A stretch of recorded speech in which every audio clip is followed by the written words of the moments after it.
Shalom Bapak Ibu, shalom semuanya. Judul renungan kita adalah Hukum Taurat Menuntun. Paulus berkata, hukum Taurat adalah penuntun bagi kita sampai Kristus datang, supaya kita dibenarkan karena iman.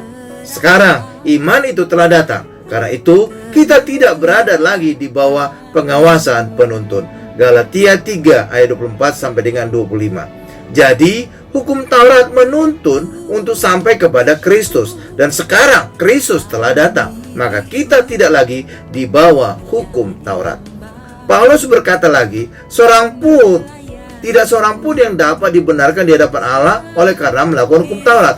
Karena justru oleh hukum Taurat orang mengenal dosa. Roma 3 ayat 20.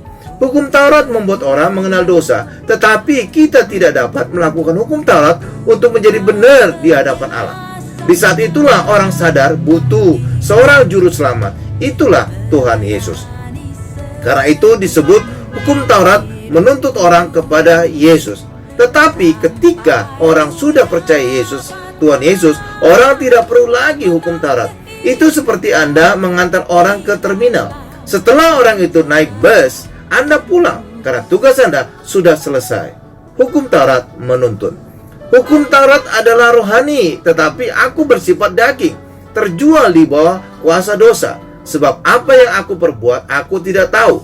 Karena bukan apa yang aku kehendaki yang aku perbuat, tetapi apa yang aku benci, itulah yang aku perbuat. Roma 7 ayat 14 sampai dengan 15.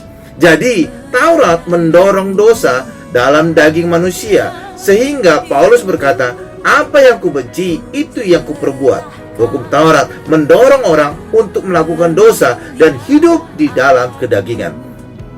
Dan itu terbukti pada zaman Perjanjian Lama ketika Taurat diberikan kepada orang Israel. Ketika mereka menerima 10 hukum Taurat, mereka terdorong untuk melakukan pelanggaran. Dan dosa pertama yang mereka lakukan adalah membuat patung lembu emas dan menyembahnya. Mungkin Anda bertanya, pendeta, mengapa ketika orang hidup di dalam Taurat terdorong untuk melakukan dosa? Karena hukum Taurat, manusia semua yang mengerjakan, sehingga manusia terdorong mencari kebenaran dan keselamatan sendiri. Itulah daging.